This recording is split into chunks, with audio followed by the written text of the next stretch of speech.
So welcome guys to today's video. We are taking a closer look at how to mix forest brown from the supergranulating watercolors from Schmincke Horadam.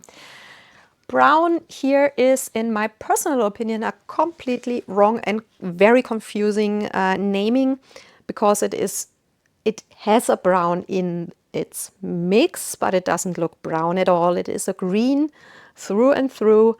And the reason why they didn't name it green is there is already a forest green in the range, but I would have preferred if they, for example, would have just named it like forest green, and the other, for example, a naming like forest moss green or something like that, or leaf green or needle green or what else, just to make the interest person or buyer know that this is not a brown color, but as a variation of a green.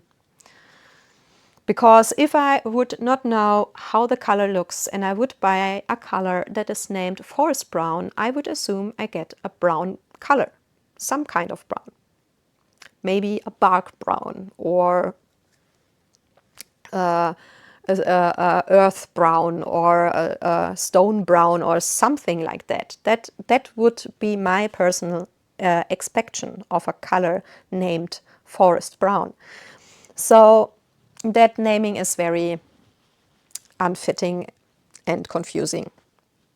It is a 3-pigment mix. We have 3 different pigments in this mixture. The first pigment is PG26, and it is again a cobalt pigment, which makes, of course, this color a very expensive color to buy. So it is definitely not budget friendly, but it is a very beautiful dark green pigment, at least the variation used in here. Cobalt pigments all have variations in their shading. So I have here used the version from Winsor & Newton Professional, but I have looked up the swatch card I do own from Schmincke, and they do have a color called Cobalt Green Dark, which is a PG26 and looks in color shade super identical to the version from Winsor & Newton. So you can always use a different brand if the color shade is similar, but just keep in mind that cobalt pigments have a big range of colors they can produce. Sometimes they can produce a blue and a green, or a blue and a turquoise, or a turquoise and a green, so, or a light green and a dark green.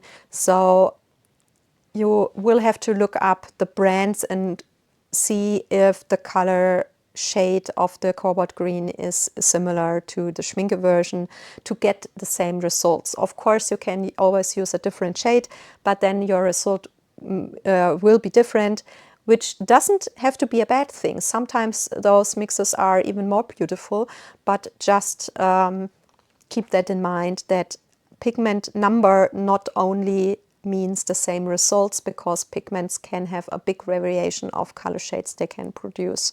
Sometimes the color shade is always super similar, but sometimes you can have 2 or 3 or 10 different shades of a color, or even completely different colors, like I said, a blue and a turquoise, for example, that a pigment can make. So that is always very important to keep in mind.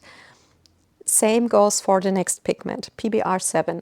Natural brown iron oxide is also a pigment that has tons of different shades it can produce. The most common is burnt sienna, which is not the color shade we do have here. This is a burnt umber color shade, so we need a burnt umber version. There are different brands offering a single pigment PBR7 burnt umber, but not all of them look like this. A lot of them are a lot darker, so this is a more lighter shade. That is also something important to keep in mind. So yeah, like I said, there you have to look take a look which version of a burnt umber you have, if it may be working with this mixture or not. If you have a mixture already as a burnt umber, then it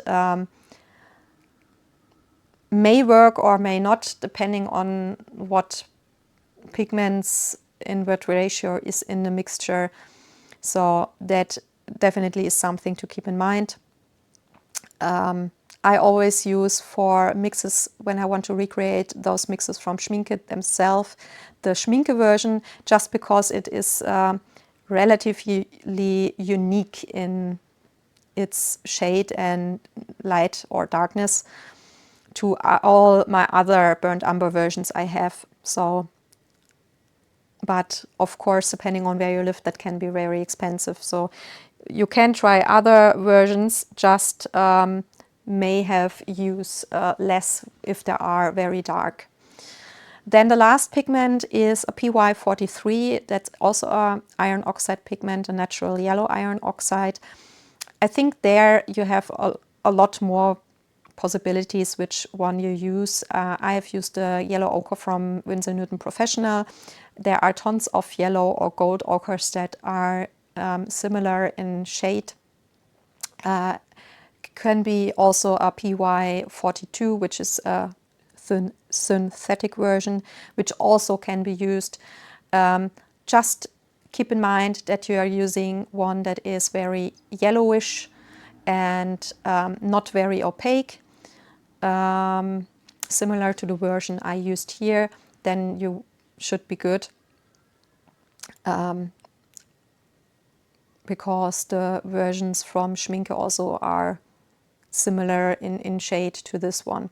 So as you may realize that my version here looks very differently. The reason why I haven't redone it is I have looked up the color swatches in the internet from the company themselves. And to be honest, the original version I have swatched look very differently, because the version they have are swatched looks more closely to my version, probably like in between maybe from the two. I guess that probably in my tube of forest brown, the pigments may have separated already. And therefore I have a lot less of the PG26 and therefore no strongly visible granulation and no color separation effect at all. But the color looks a lot more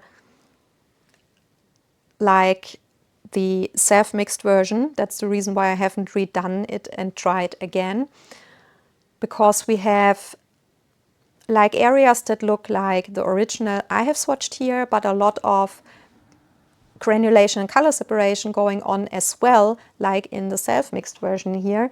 So I guess probably, like I said, it may have already a little bit separated in my tube. That can happen.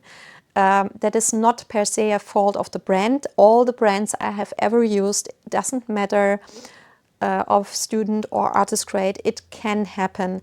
That is something that is completely fault of the pigments themselves, because some pigments do this more than others. Sometimes you have just a separation from the pigment to the binder, and sometimes, like here, some of the pigments can settle more to the bottom of the mix and leave a different color if you're just pressing it out. I really realized that afterwards, so my color is already dried in the pan. But if something like that happens to your colors, I highly recommend mixing it in the tube with a long object. For me personally, I do have a pottery needle, and that is, in my opinion, the best thing to mix in the tube. It's super, super helpful. Can highly recommend having a pottery needle if you working with paints from a tube. Yeah, so that keep in mind that this original version is sadly not as original as it should be. I think it is a very beautiful mixture. The naming with the brown is completely unfitting and confusing. But the color itself is a very beautiful color, and I think it can be used in a lot of ways whenever you're working with some kind of greenery, if it's landscape, a forest scene, something botanical. I think there are a lot of usage for this particular color, and I do like the mix. It is a beautiful mixture. So yeah, I really hope that the video was helpful and interesting. Your thoughts on the color and the naming and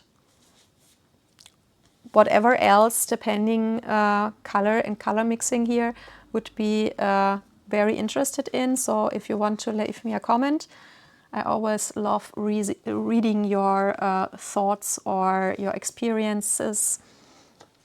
And yeah, about thumbs up or follow is very, very appreciated, because it helps me in the channel so much. So thank you so much for that. And yeah, I really hope you have a wonderful day, and hope to see you soon in my other videos. Take care of yourself. Bye bye.